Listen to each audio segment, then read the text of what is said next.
Hello, everyone. Welcome to the third in our trio of May virtual events for Edie and Neal's Book Club.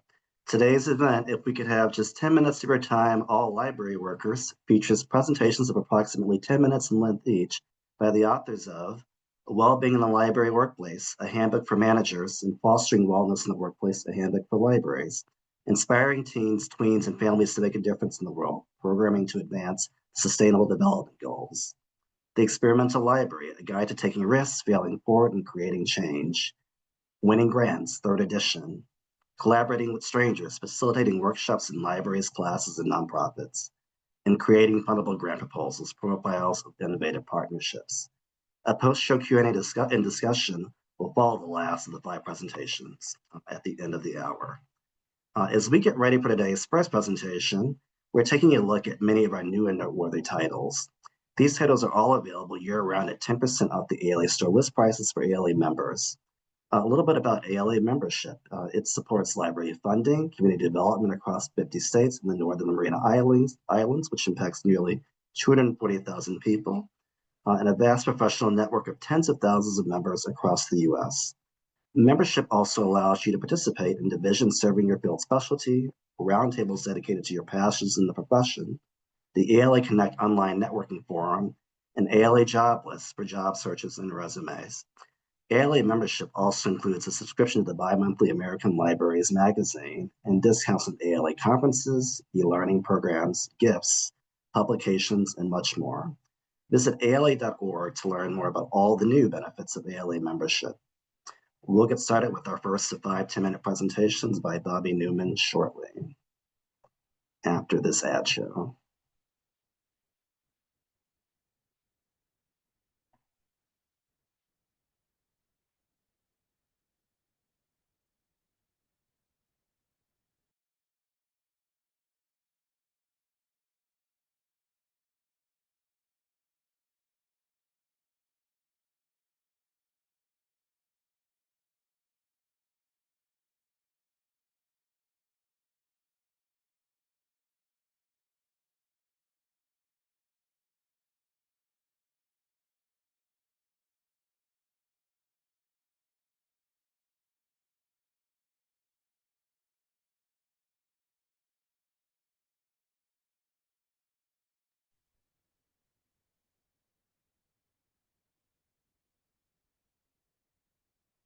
Everybody, please welcome Bobbi L. Newman, author of Fostering Wellness in the Workplace, a Handbook for Libraries, and Well-Being in the Library Workplace, a Handbook for Managers.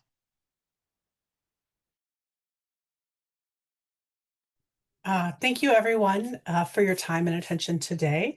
I am going to talk a little bit about some of what's covered in the book by all of the wonderful contributors to this title and why it's important. I want to start out with the most important thing is that when library staff thrive, that libraries themselves thrive and sort of the communities they serve. And so investing in our well-being is investing in our customer service and the well-being of our staff and the community we're part of. It can be tempting to overlook the well-being of library staff or not make it a priority.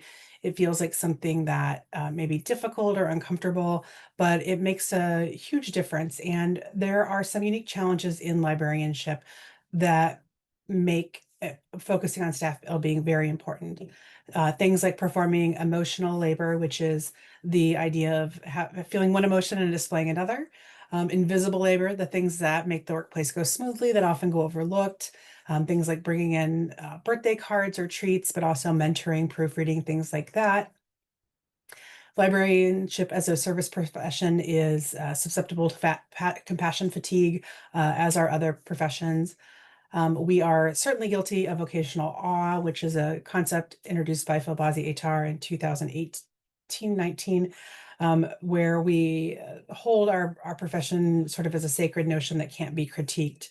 A lot of the things that contribute to burnout, of the 6 causes of burnout, libraries have a lot of function in that area. And then, of course, there are the current struggles we're seeing with both funding and challenges to librarianship, including book bans. There is a pretty strong ripple effect of supporting well-being among library staff. We're not just helping individual employees, we're strengthening the entire library ecosystem. Well-being enables staff to bring their empathy and emotional presence into everyday interactions with the patrons that they're serving. And this helps improve the quality of services. It also unlocks creativity. It creates psychologically safe work environments. And so people are more likely to contribute new ideas, take initiative, and design programs around the evolving needs of their communities. We also see improved team dynamics. When staff collaborate more effectively, they communicate more openly and feel a shared environment within the team structure and with the library's mission. And then from an institutional perspective, well-being leads to greater resilience when we are going through tough times. Teams can navigate conflict, change, or crisis without falling apart if we've helped build them up during the good times, right? When people feel supported, they're far less likely to experience burnout or leave the library in general, which helps reduce burnout and preserve institutional knowledge.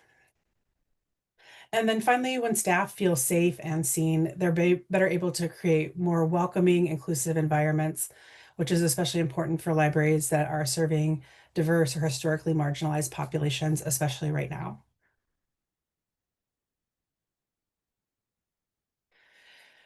A lot of, I think some of our hesitation around doing well-being at work is that we probably know inherently what the research also shows, which is that traditional well-being methods fail. Many well-being programs rely on surface level approaches, things like mindfulness apps, step challenges, weight loss, resilience workshops. These programs aren't necessarily inherently bad, although I would argue weight loss is, and we don't have time to get into that today. Um, they do miss the point, and that is often that the challenges that we're facing at work are structural, they're systemic, they're cultural, they're policy and practices, and we're asking people to put a band-aid on problems caused by the systems they're functioning in, rather than trying to modify what work looks like. And so this focus on individual behavior can increase stress. So the research shows that not only did they fail, but they often make things worse. So they can increase stress and burnout, in addition to making people feel like they're failures if they're not successful at managing their stress. Um, they they often become extra tasks for people who are already overworked when we're not making well-being a priority. We don't make the space to prioritize it at work, and so people don't feel like they can take the time to do these extra tasks for their well-being or their self-care. So they're implemented without leadership buy-in or even really follow through. They're just something extra we kind of throw at people and expect them to pick up and use.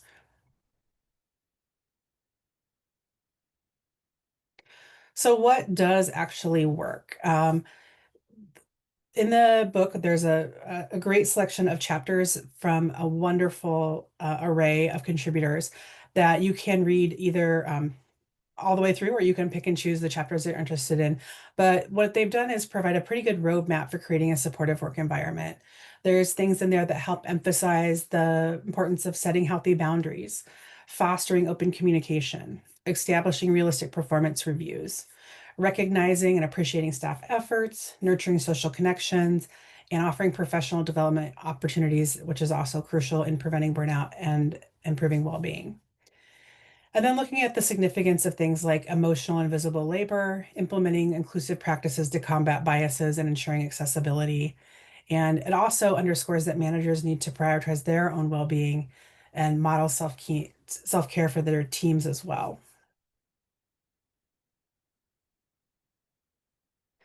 So this is it. I had a very short presentation. I don't want to go over my 10 minutes, but I want to challenge you to choose one thing that you can do today. Change starts small and it starts with us. So these are just a few suggestions that I would offer. You can pick something else that's completely your own, but these are sort of practical, low barrier actions that you could take today towards creating a healthy work environment.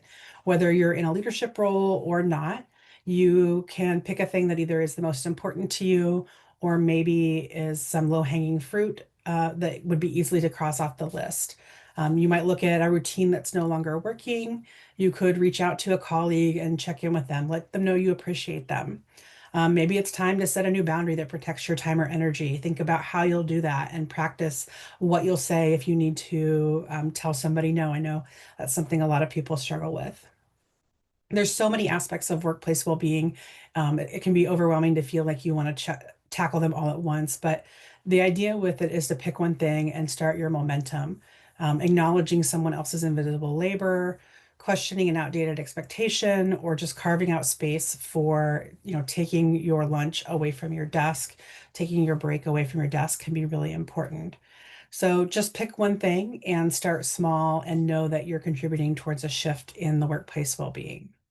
Then this is going to be very small on the screen, but I really wanted to include a list of the chapters and the contributors so that everyone could kind of see what the group has put together here. That is it for me. Okay, thank you so much, Bobbi.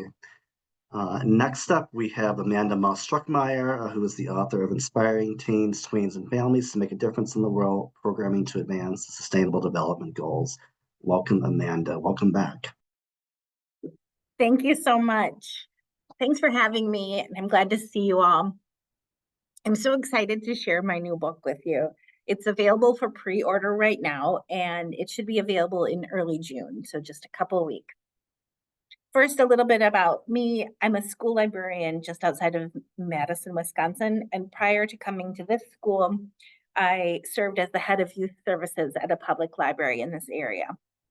3 years ago, I began coursework toward a doctorate in education with a focus on educational sustainability. I quickly realized that while many librarians realize that sustainability dovetails with our mission, and many librarians would love to offer sustainability-based programming, there seems to be a hesitation. In talking with colleagues, I often heard that librarians don't feel knowledgeable enough to confidently offer this type of programming, and that they weren't sure where to even begin. Many found the subject of sustainability daunting or even overwhelming. As someone with one foot in sustainability and one foot in librarianship, I wrote this book as a bridge between the two to give librarians the tools they need to offer programming on this topic of sustainability. I wanted it to be very user-friendly and accessible for any programming librarian in any setting. You might be familiar with the Sustainable Development Goals designated by the United Nations. There are 17 of these goals, and you see them on this slide. The goals really cover the broad range of what sustainability is, including gender equality, poverty, the environment, and much more.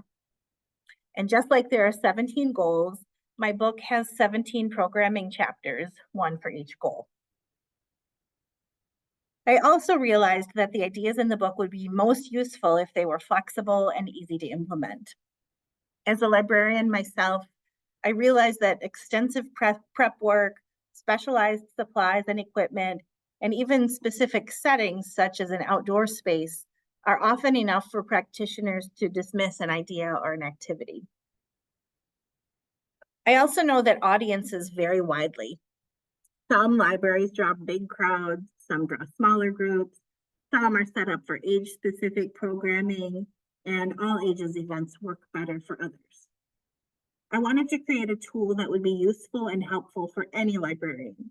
So I focused on activities that can be easily tailored to different group sizes and age groups, supplies that are easy to find, most of which you likely already have, and ready-to-go instructions. This book really is for anyone, and you don't need any expertise on the subject of sustainability in order to implement the ideas in these pages. Each chapter includes a brief introduction to the Sustainable Development Goal, including some key statistics or background. Programming ideas follow the introduction.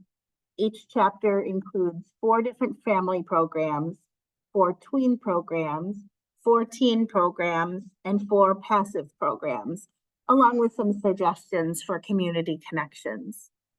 This means that for each of the 17 Sustainable Development Goals, we've included 16 unique programs plus community connections. And while the programs are broken into these categories, family, tween, teen, and passive, the vast majority could be used with almost any age group. We've simply listed them in the category where they would likely have the greatest appeal. One question I've gotten about this book is whether readers need to work through the entire thing, and the answer is absolutely not. I designed it so that librarians can pick and choose what works for them. Some librarians will want to offer a series of sustainability-themed programs, possibly offering 17 events, each focusing on one of the goals.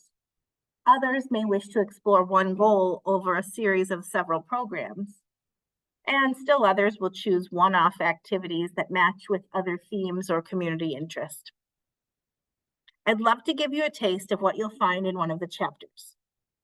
Let's take a peek at chapter 15, Life on Land. One of the family programs, and I just love this one, focuses on symbiotic relationships. 6 high engagement books are listed as suggestions, all about animals and plants working together in nature. Now, these books could be read aloud or displayed or offered for independent or small group reading during your program. Along with the books, this program includes 2 game ideas that put participants in symbiotic roles. One idea is to assign each person in the group 1 or 2 letters of the alphabet and have the group collectively write a message on a large sheet of paper, but each person can only write the letters they've been assigned. For participants, this is a really low risk, high engagement activity that instantly builds community. The other game is played in pairs. Each pair is tasked with a challenge, such as grabbing a pom-pom with a pair of tongs and carrying it across the room to a bowl or a basket. Sounds easy. The catch, and you knew there was going to be a catch, is that only one person can touch the tongs and must walk backward, while the other person knows where the end point is and directs the pom-pom carrier there. These are just really simple, fun ways to illustrate symbiosis and bring the ideas in the books to life. Later in chapter 15, in the tween program section, you'll find programs structured around specific habitats or ecosystems. Books with a corresponding setting are featured, along with activities that serve as springboards for deeper exploration of animals and plants that are part of the natural world.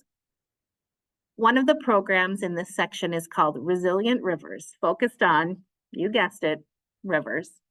Of course, there are many river-themed books you could choose, but we've suggested a graphic novel, Treasure in the Lake, by Jason Piment, which follows the adventures of 2 friends as they explore a dry riverbed and discover a hidden city. A key element in this story is a dam, so we've suggested you invite participants to try building dams of their own. You could use plastic shoeboxes or other rectangular watertight containers and provide a wide variety of items tweens can use to build their dams. Things like modeling clay, craft sticks, aluminum foil work well. This is a good one for cleaning out your supply closet.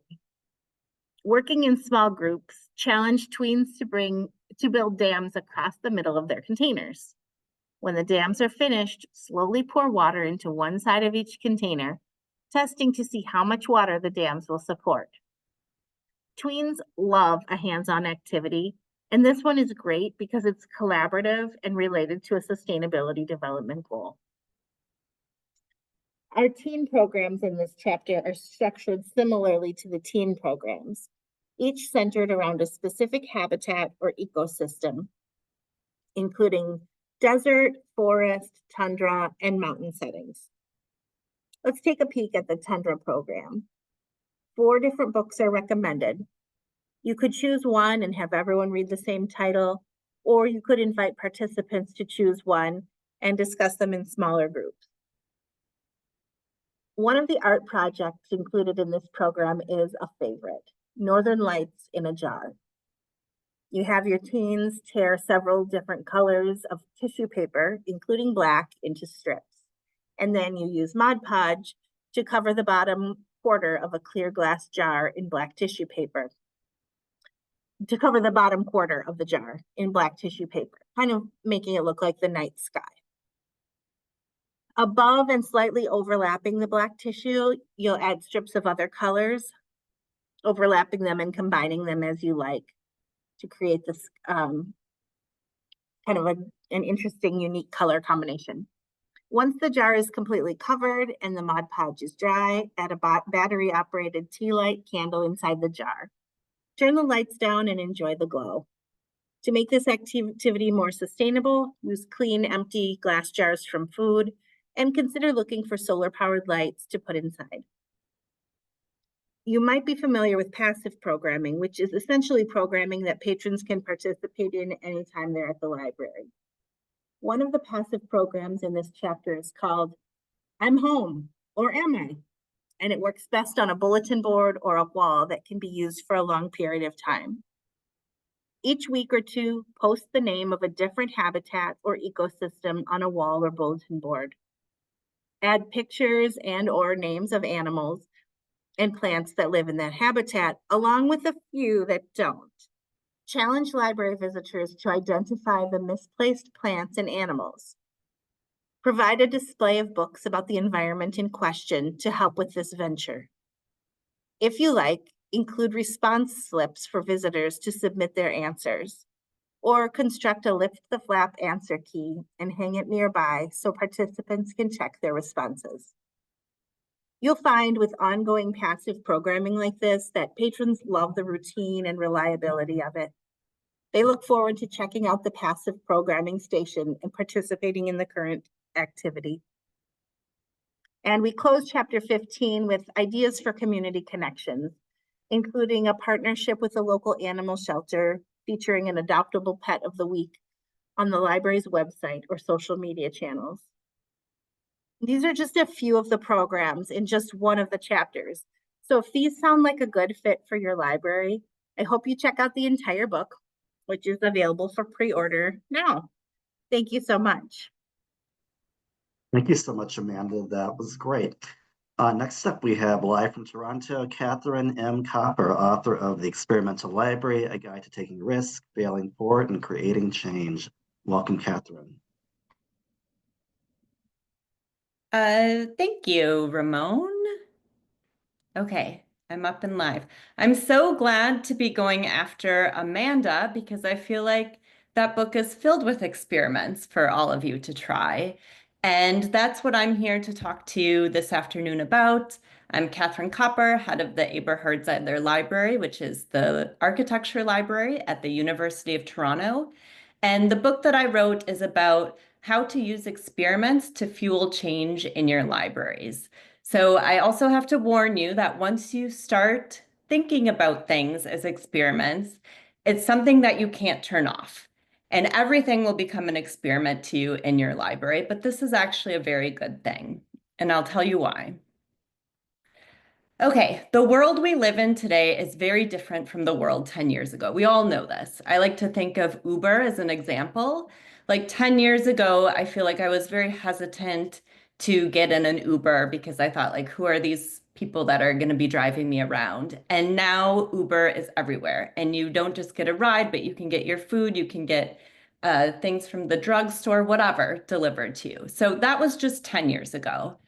Then what will the next 10 years look like, right? Like this is what I think we need to be thinking about in libraries is planning for the next decade. And so like I mentioned, I'm an architecture librarian, so I'm very influenced by, over the years, learning about different architects and design thinking and how to encourage creativity. This is one architect, Cedric Price, who came about in the kind of late 50s, and really I consider kind of a godfather of high-tech architecture. But I really like what he said, which was, technology is the answer, but what was the question? And I think this is so important that we're not just introducing technology into libraries just for the sake of introducing technology, but really thinking about like, what is it that we want it to do for us? And that goes across all experiments. Like they don't have to just be technology experiments. They can be programming, different ways to use your space, new resources you might offer, but really keeping in mind, like, what is the question you're trying to solve? And I also really like Cedric Price because I think his philosophy and way of thinking, you can easily swap out technology and just throw in libraries, right? So libraries are the answer, but what was the question? And I feel like experimentation is kind of a mechanism to help us move forward, to move from adaptive reorganizations to ones that are more proactive, where we're kind of initiating and launching change. Because it's not like, will we have to change? Because especially if we're thinking about like artificial intelligence, which is probably the elephant in the room when I'm speaking. But it's not if we're going to have to change, we will. Like the cat's out of the bag, artificial intelligence is here. So it's more about like, how can we change and how can we keep up and make sure that it's serving us in libraries. So I'm very excited about this, using experimentation to do that. I talk about a number of different things in the book, but today I want to share with you what I call the startup mindset, because it was really startups and technology companies that launched this experiment revolution. Like prior to the early 2000s, it was a technique that was used in sciences and medicine, but now it's like everybody is using experiments to drive innovation. So I wanted to look at these companies and figure out like, what are they doing and how can we do that in libraries to just kind of move more rapidly and be a part of the innovation. So I narrowed it down to what I call the kind of 5 core values that I think could easily be implemented into libraries. And it starts with solving a problem. Startups and technology companies are always solving a problem. Like, of course they are, because they're profit driven, right? So they have a incentive to do this, to make money. But it's very important that whatever we're doing in libraries, we're not here to make money, but we are here to serve a user. And we need to be solving problems for our users. So this is kind of the like, why are we doing these experiments? Like, what is the problem that we're trying to solve? And if you're not solving a problem, then it's really not worth our time to be implementing, because our time is very limited in libraries. The next thing these companies are doing is they're using a lot of design thinking. So when I talk about experimentation, I'm not talking about a scientific method, but if there was a scientific method in tech sector and startups, it would be this. And so it's really about tapping into your users and figuring out what is that your user needs, what are those problems that need to be solved. I have a whole section on different design thinking techniques, but there's tons of books that talk about design thinking. Essentially, it's this really iterative cycle, right, of kind of empathizing with the user, brainstorming some ideas, testing those ideas, and then seeing if it responds to that user need. So this aligns very well with the kind of iterative nature of experimentation as well. The third thing they're doing is they're very human-centered. And this may be controversial, but out of the 5 things that I'm going to share with you today, I think this is the where libraries have the most improvement to do. And as libraries, we are user-centric, absolutely, but I feel like we lack a certain human-centeredness where we don't spend nearly enough time asking our users, what is it that they need? What are the problems that we can solve for them? If you look at startups and techs and really a lot of the other sectors, there's a big investment in research and design, and we really lack that in libraries, like this kind of continuous going out and getting feedback from our users. The 4th thing that these companies are doing is UX design. So again, a huge investment in user experience. And I feel like this is actually very similar to how we kind of do assessment and the skills that we bring to assessing our users. And it is similar to design thinking, but whereas design thinking is more about like understanding the user and the problem, UX is very much about like getting feedback on a product. So you've created some sort of prototype, you've put it out there. Oftentimes it's their website, but like seeing how people interact with this product or website. And again, very much mirrors this cycle of experimentation where you're putting something out there and getting feedback on it. So companies that do UX very well, you don't even know they're doing it. So if you think of the, companies like Airbnb or Spotify, and if you're using those apps, all you know is that like it works very nicely. You don't really know that like they've spent a ton of money and time on figuring out how to make it work so nicely. And the fifth thing is that these companies are very data driven. So they're solving a user problem, but then they're making decisions based on the data. So it's very important to look at the data and decide if it's worth our time. And when you start to pull elements of these into libraries and you start to do experiments, ultimately at the end of an experiment, you have three options. Right? It was either wildly successful and you can go and make a pitch to administration or to a grant or whatever and get more funding for this, something that you want to continue to implement. Secondly, it was a complete failure and it's not worth your time and you're going to move on. Or third, and this is the one that happens the most often, is like, oh, something worked about that, but we need to tweak it. So we're going to reiterate and try it again. And then we're going to do it again and again. So it's kind of this small changes lead up to something bigger. But all of these decisions are based on what the data is showing you from the feedback of that experiment. So those are the 5 core values, but then this is kind of like an ethos that exists within these companies. And I used to use a Jeff Bezos quote, but I realized like people don't really like Jeff Bezos anymore. So I've switched to Buckminster Fuller, another architect, who essentially said that there's no such thing as a failed experiment. Only experiments with unexpected outcomes. And this is true in tech and startups as well, is that they understand the risk is worth the reward, right? They're doing over 10,000 experiments a year and 90% of them fail. And they realize that like that 90% is worth the 10% that pays off. So it's really about bringing a bigger risk tolerance to libraries. And making us understand like it's okay to try something, and if it doesn't work and fail, that's fine too, right? Like fail fast. If the data shows it's not working, move on.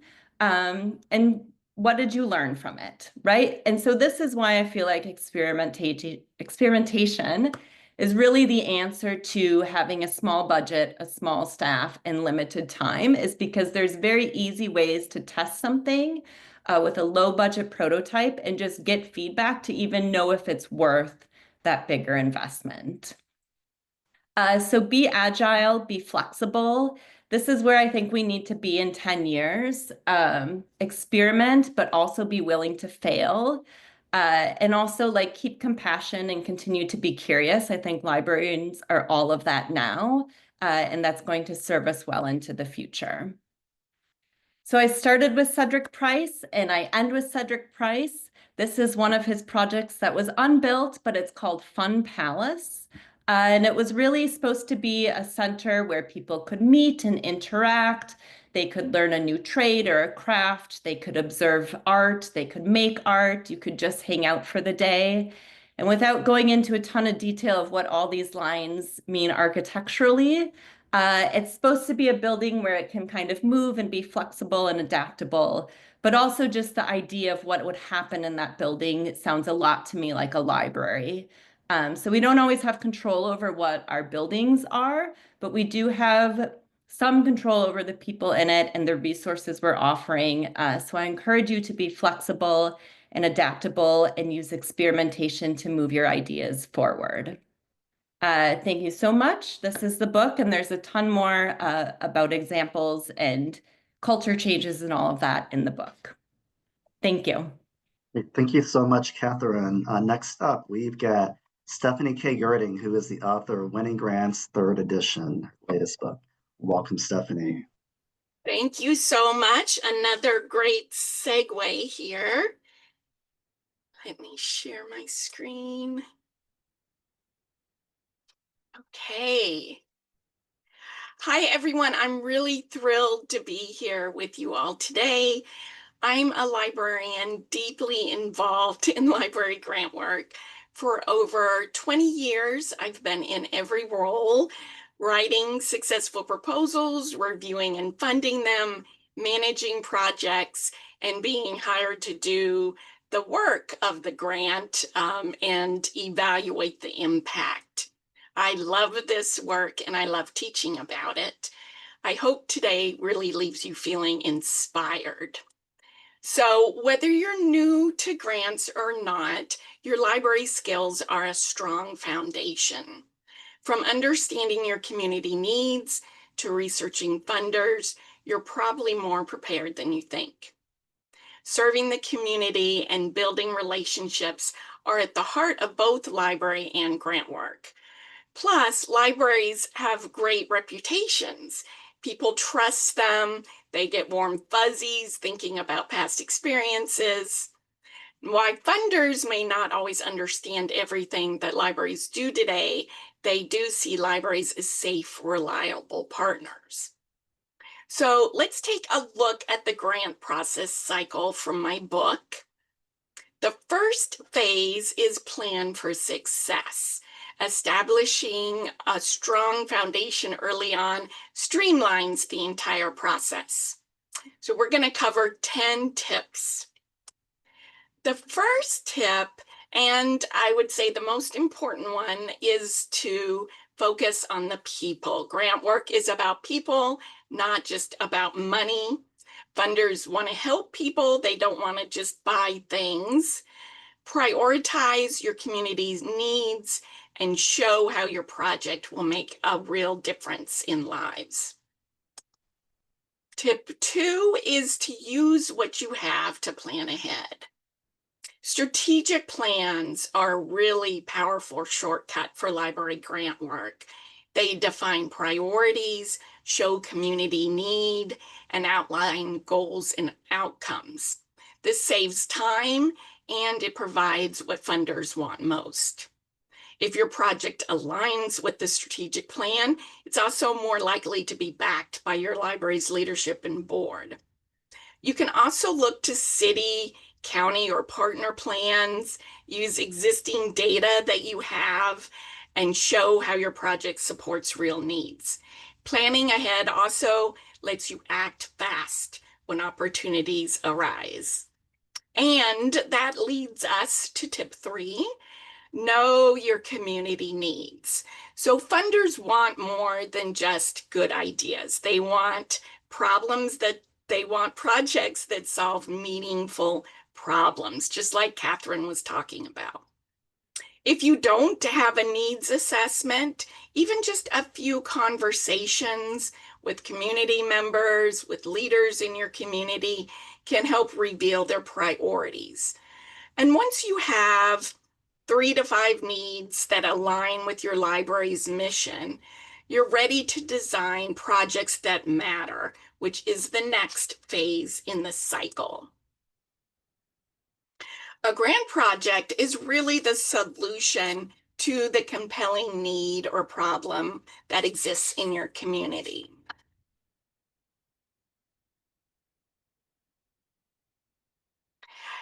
Tip 4 is partner and collaborate. Partnerships are a powerful asset and sometimes are required in grant applications. Collaborating leverages resources, expertise, and also brings diverse perspectives. There's also credibility, there's greater impact. You can look to groups with shared goals, whether that's childcare centers or other libraries, any of these partners on the screen, local nonprofits, community service organizations. And tip 5, measure impact. So to show funders your project makes a difference, you need evaluation methods. Set clear goals and measurable outcomes. Funders want to see strong evaluation plans. It shows not only the project's impact, but it ensures accountability and tracks results to help them know that their money's making a difference. So as you can see, the planning phases are really the most critical steps. And actually, it saves you time in the long run if you go through these steps before you start writing your proposal. So it's really essential to have a project in mind before beginning the next step in the process, which is researching funders and grant opportunities. The good news is there are a lot of grant opportunities, And so having a project in mind really helps you when you go searching for them. So this leads us to tip 6, which is look for local grant opportunities.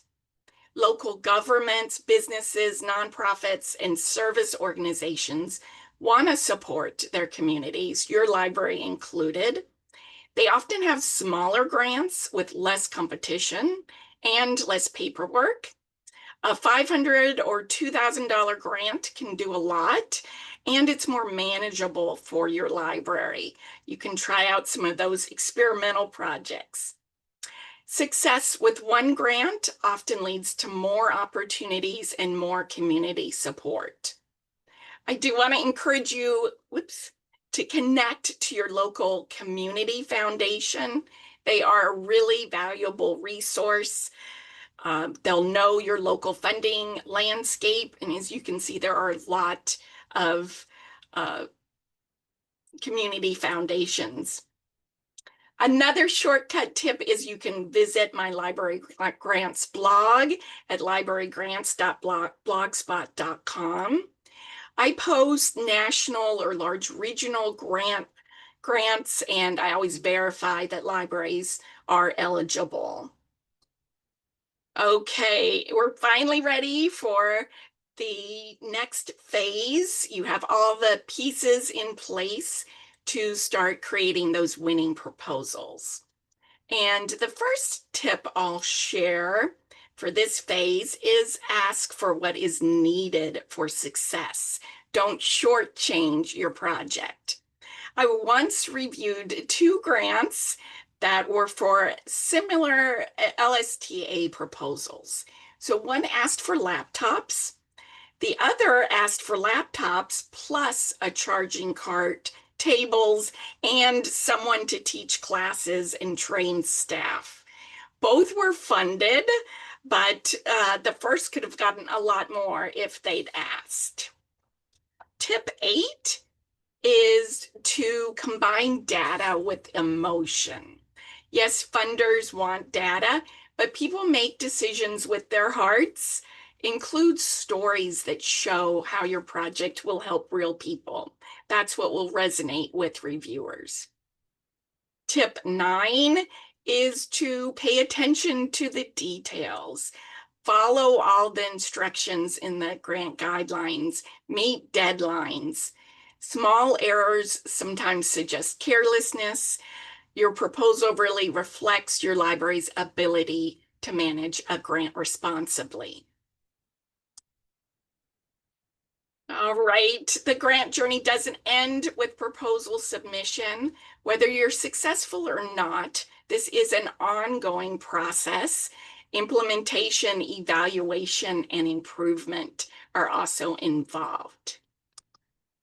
Tip 10, stay positive and persistent. Grants can be competitive and rejections happen, but each proposal is a chance to improve, celebrate your efforts, and keep learning.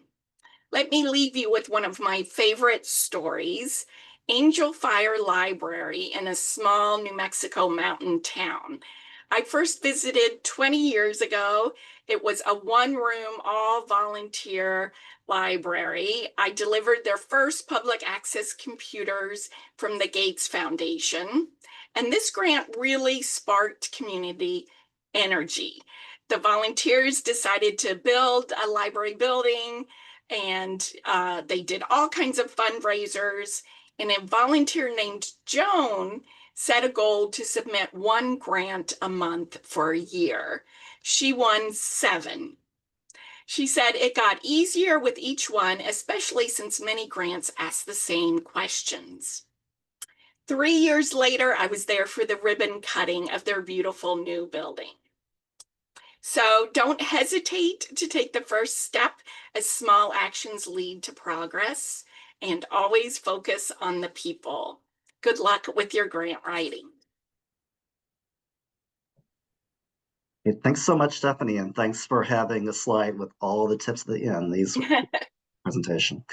Next up, we have for our final presentation, Bess G. Farber, who is the author of 2 of our recent books, Creating Fundable Grant Proposals, Profiles of Innovative Partnerships, and collaborating with strangers, facilitating workshops in libraries, classes, and nonprofits.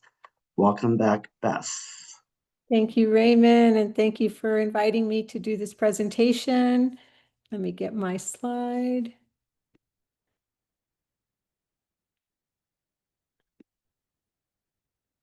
Okay. My book, Creating Fundable Grant Proposals, Profiles of Innovative Partnerships, offers 2 indexes in addition to the general book index.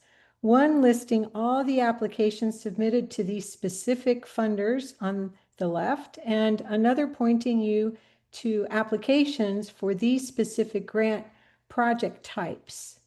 The book provides access to over 50 case studies and stories, with 60 links to the full proposal submitted by an academic library over a 10-year period, featuring grant proposals under $5,000, those up to $25,000 and up to $100,000, and then those proposals over $100,000.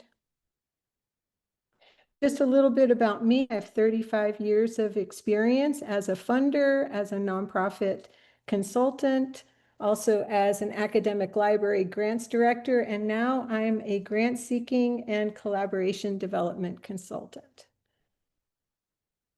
Today's presentation will answer this question: how can we generate fundable grant ideas that leverage available assets and include partners? First, I'd like to introduce you to this concept of asset-based community development. It's the identification and leveraging of available community assets to effect positive change. So some examples of assets would include access to facilities, people and their skills or know-how, their time, their networks, equipment that is accessible to you, software funding that has been received for other projects, partners, patrons, library resources, community resources, existing programs, existing trainings, evidence, as Stephanie referred to, evidence of need, or other data that you have collected about a specific topic, the histories, the stories, and the traditions that you're aware of. But these are a few examples of assets, and of course, there's hundreds more. I'd like to talk to you about the concept of loose ties. The strength of weak ties was introduced by Mark Granovetter in 1987. He argues that individuals can access a broader range of information and opportunities through their weak ties compared to their strong ties. This has to do with relationships, obviously. Strong ties tend to form dense, closed networks with shared information, while weak ties bridge different social circles and expand connections to access a variety of resources and knowledge. Another study, Do Inventors Talk to Strangers? In 2016 was a patent analysis where researchers determined that inventors who submitted the most patent applications communicated with many weak tie relationships, and those with larger networks of people versus those that submitted fewer patent applications who tended to maintain relationships through strong ties with family and small circles of friends and colleagues. I'd like to introduce you to this concept also of asset-based community development that was developed by 2 researchers, John Kretzman and John McKnight at Northwestern University. The collaborative grant seeking featured in my book is grounded in this concept of asset-based community development. These 2 researchers who focused on community development investigated this concept where communities could improve themselves by looking inwardly as opposed to looking outwardly for the knight in shining armor, otherwise known as external funding sources. Rather, they argued that it's best to identify assets in a community and combine those, leverage those to start the cycle and energy of improving their communities. Looking at organizations and communities through the resources lens to identify what is already available offers a different way to move forward to solve problems or strengthen communities by using the resource-based approach. The resulting solutions can feature new combinations of people, their resources working together in new ways to create opportunities that haven't existed previously. That's what funders are looking for, partnerships that offer innovative projects that change people's lives. So this is a page from Building Communities from the Inside Out, which is Kretzmann and McKnight's book, published in the early 1990s. The entire book is available free online as a PDF. But the concept is what I wanted to show you. In the middle of this circle, we have the school. The arrows going out to entities around the community have to do with assets or programs or services that are being provided to those entities. And the arrows coming into the school are those assets and resources that are being contributed to the school. So you see this system of reciprocity. Those working in your organization and those external to your organization can have a profound impact on the quality of the project idea and the grant proposal and its resources. This concept is known as mutual aid or mutual assistance, where outsiders are contributing to a cause for the greater good that also matches their mission and their own organization values. So you see at the center of this diagram is the project team developing their grant proposal. And within that applicant organization, they are searching and talking to people to find out if they have assets that will support their proposal and their project. They're also asking those people and then asking themselves, who do we know outside of the applicant organization that has access to assets that would improve this proposal, but also contribute to their mission and their values? So be curious and discover the hidden assets that are around you. It's so much easier to see what an organization needs as opposed to what the assets are that could contribute to that need, because there are so many assets and fewer needs.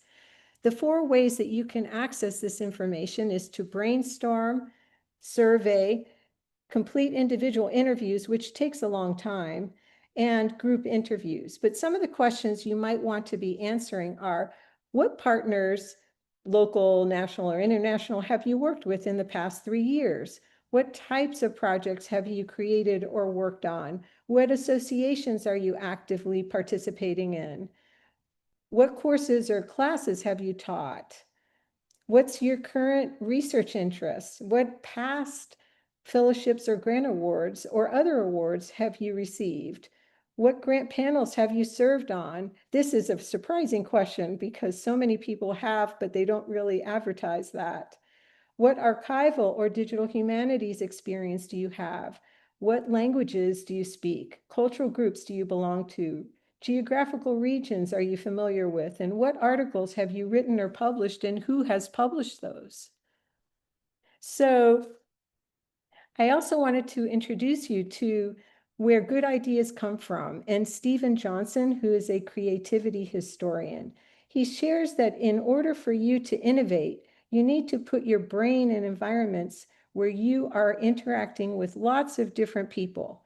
He goes on to say that the outside world mimics what's happening in the brain when connections are made with other people and when new ideas are generated and synapses connect and fire to create aha moments. I would encourage you to listen to this TED Talk and pass it on to your colleagues. So I created collaborating with strangers or collab workshops to actually do that. These methods are described in this how-to guide published by ALA Editions. to reduce the burden of time required to discover hidden assets. This is achieved through the use of visible profiles and facilitated 3-minute conversations. In closing, I'd like to encourage you to spend time learning about others' assets and then use these connections to recruit partners for future grant proposals. The results will inspire grant review panelists to invest in your innovative partnership proposals. Practice collecting people, and you will have no shortage of fundable project ideas. Thanks for having me today. Thank you so much for having us again, Bess. This was great. And thank you to all of our authors for joining us today. We will very shortly have a Q&A with all of the authors. First, I wanted to let you know this event has been recorded and it should be available to view later and to share later on the Maine American Library Association YouTube page, probably as early as this evening or tomorrow. If you are interested in attending other ALA Editions events, visit our website for those events at alaeditions.org/events, and we should soon have our lineup for late this spring and summer up for registration. We're just showing, again, a few more of our new and recent titles, some of which will be shipping this in the coming months. From the ALA store website and other vendors. Again, ALA members get 10% off the list prices for many of these titles, for all of those titles. If you are interested in discounts throughout the year, be sure that you are signed up for our listserv. You can sign up by visiting alaeditions.org or by visiting the ALA store website. We do seasonal discounts in many of our titles as well. Now I would like to welcome back all of our authors for Q&A based on pre-submitted questions, as well as the questions that have appeared in the Q&A function here in Zoom throughout the hour. Welcome back all authors. And let's get started with a question for Bobbi Newman. And actually, many of the questions will have to do with funding, budgets for reasons which I'm sure are well known to all of us. Bobbi, a question for you. For institutions with stretched budgets, what are some free or low-cost approaches to well-being?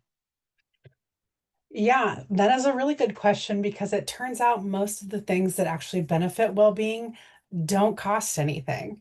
It's about looking at your culture, looking at your policies and practices, looking at things that might be affected by, say, the 6 causes of burnout. So workload, recognition, fairness, rewards, team building and community exercises and values, things like that. So things that contribute to the 6 causes of burnout are a really great place to start because they don't cost anything. They might cost time, and you need to review your policies and practices and spend some time looking at your culture and what that looks like in your library, whether those are boundaries for your team, what are non-negotiables, things like that, that are for the team itself and for individuals. So it's kind of like I say when I talk about self-care, true self-care is free. You're welcome to use bath bombs or candles if those make you happy, but the things that are the most important don't cost anything. Great, and great for this audience to hear.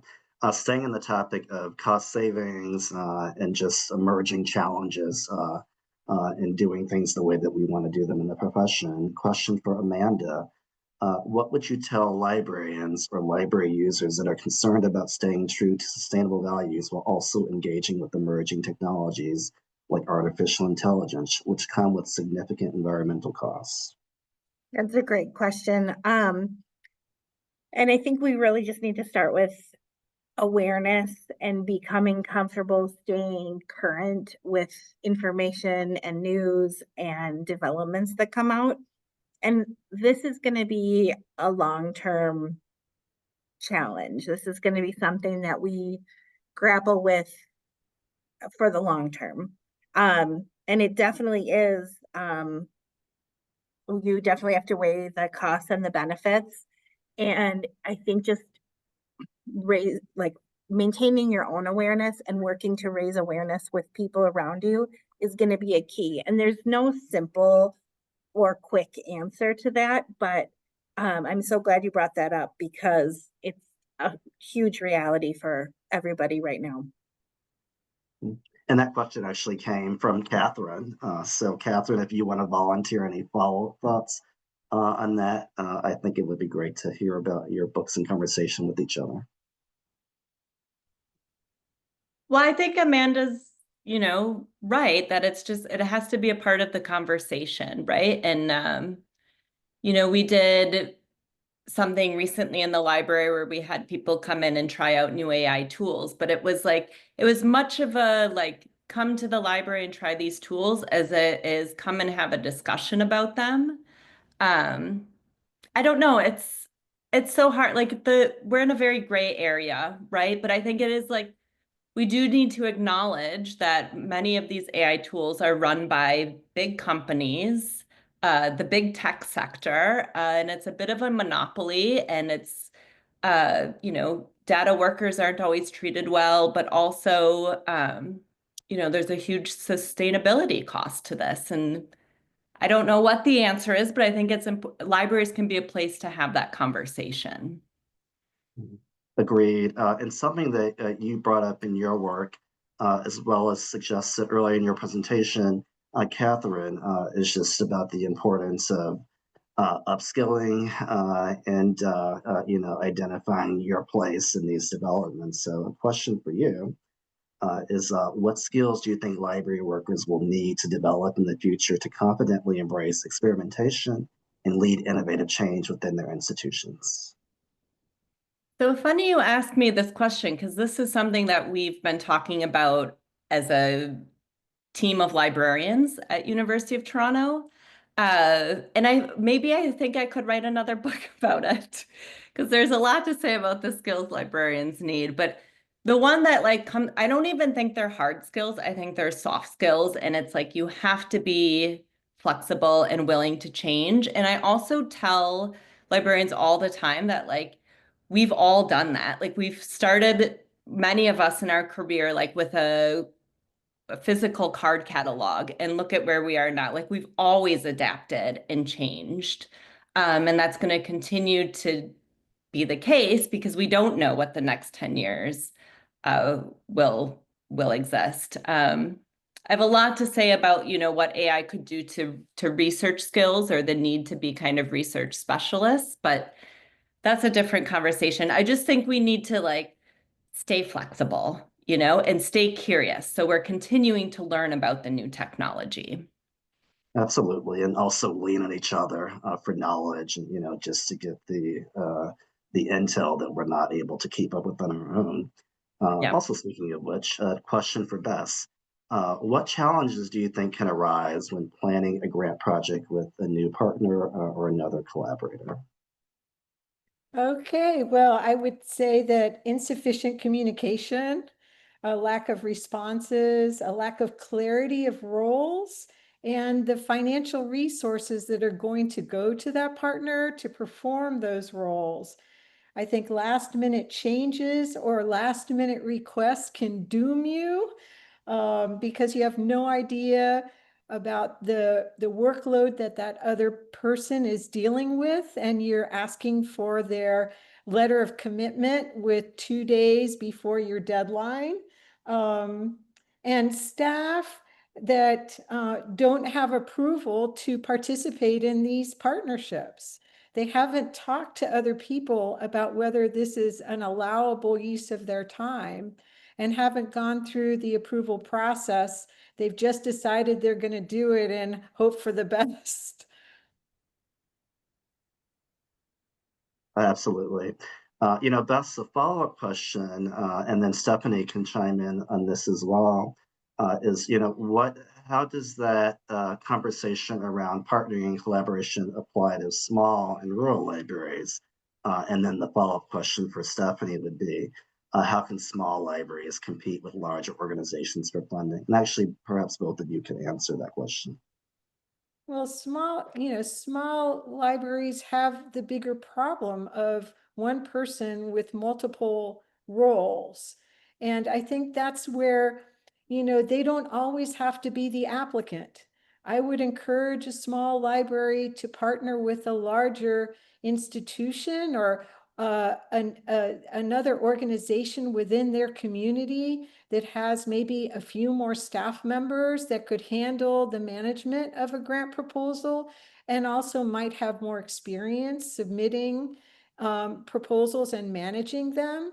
So I'm a big advocate for you can own the idea of the project, but you don't have to be the applicant.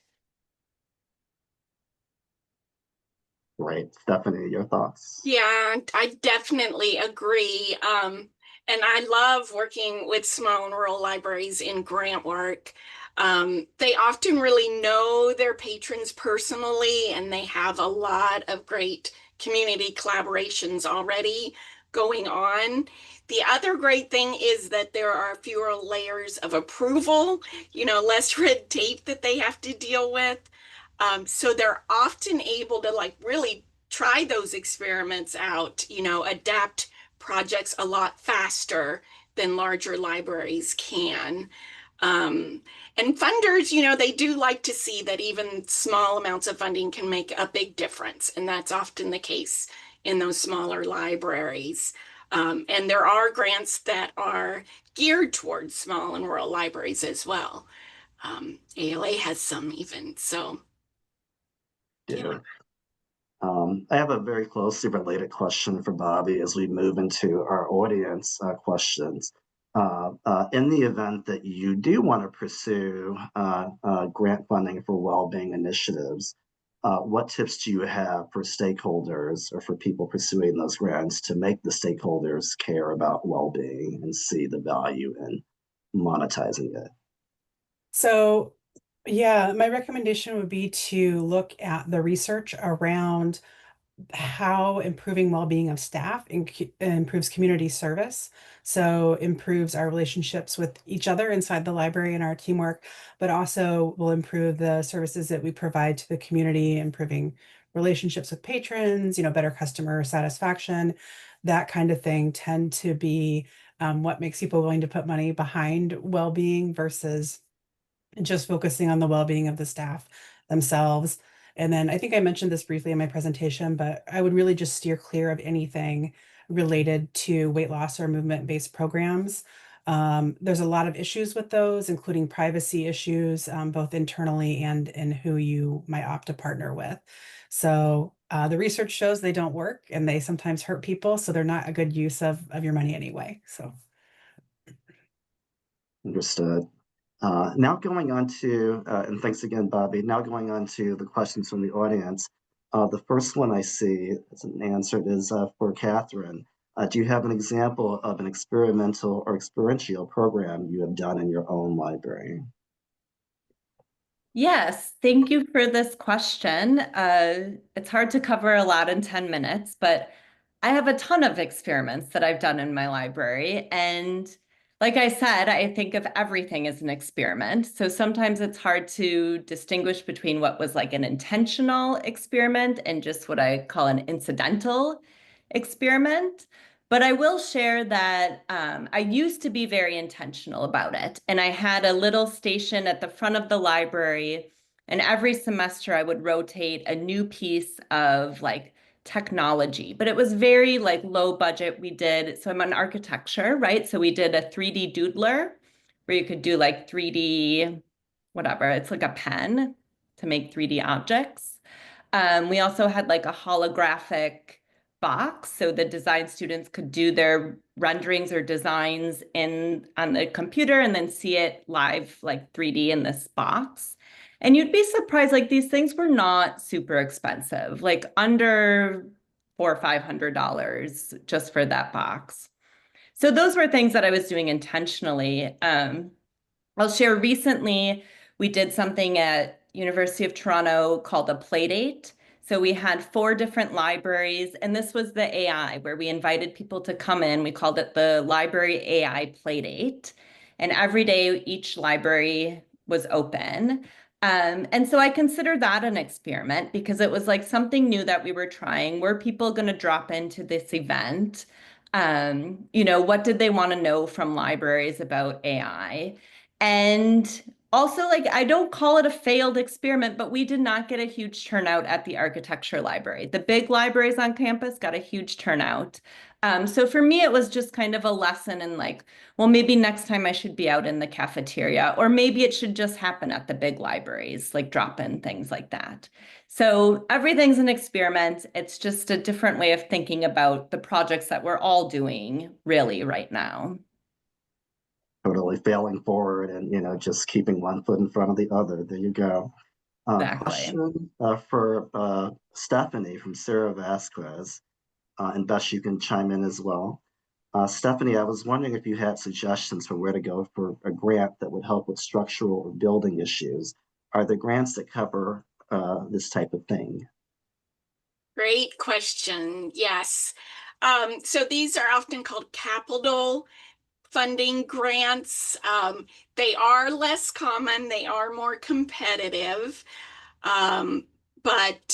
So you might need to combine a couple of sources is one idea. And normally I would say look to government grants, but those are really in flux right now. But traditionally looking at federal government grants like USDA grants, state library grants, LSTA grants, depending on what state you're in. Sometimes they have those grants available, block grants, even available through county government. So my tip would be really right now is to look locally. Again, if you have any big box stores like Lowe's or Home Depot, they might have funding available. That's something to look at. Sometimes they have funding locally and nationally. And then also the community foundation. Look at your nearest community foundation, get in touch with them, see if they know about any local family foundations or private funding that might be available. And then just thinking about make sure you tie it into the needs. So, not just that you have a leaky roof, but how does that impact the people in your community? Right, keeping it people focused, as you said during your presentation. A last question for anybody, but especially those who are dealing with funding and grant issues, which I think is all of you.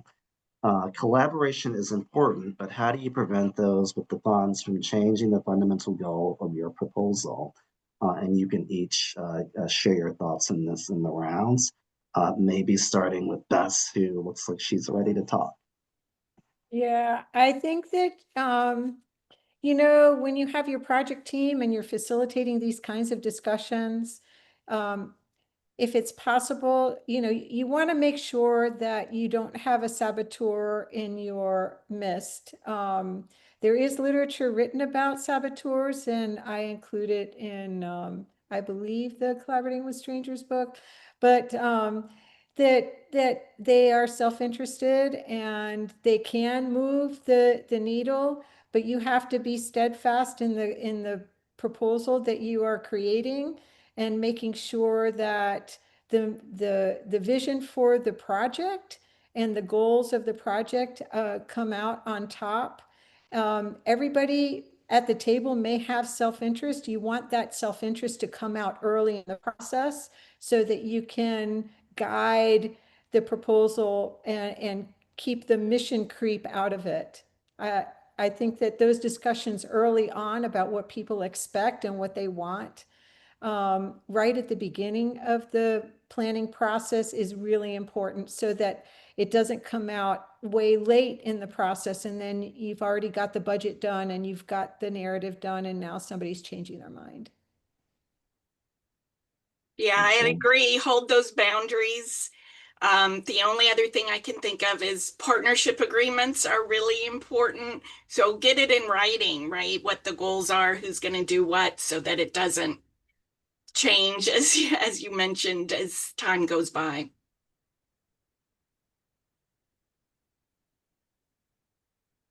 Any other thoughts from Bobbi, Amanda, or Cathryn on that one?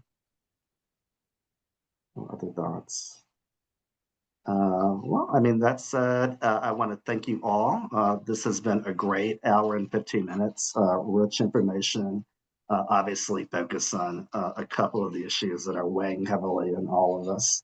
What to do with AI, how to engage with it, how to lead with it, and then funding, of course. So thanks so much for your insights from your different areas within librarianship about those issues and more. I look forward to sharing this recording with everybody later this evening or tomorrow.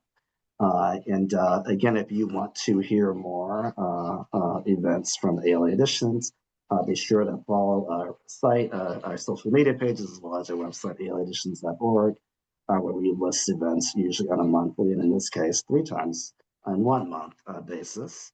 And also join us June 9th at 9:30 a.m. Central for a program that is pretty exclusively focused on well-being and stress reduction. Bobbi will not be on that one, but she will be the spirit of it, and we'll have a number of our other authors who are in the wellness or well-being space presenting on that program. Again, thanks all, and I look forward to seeing you at future ALA Editions events. Have a great rest of the day. Bye-bye. Bye, everybody. Bye. Thanks, everyone.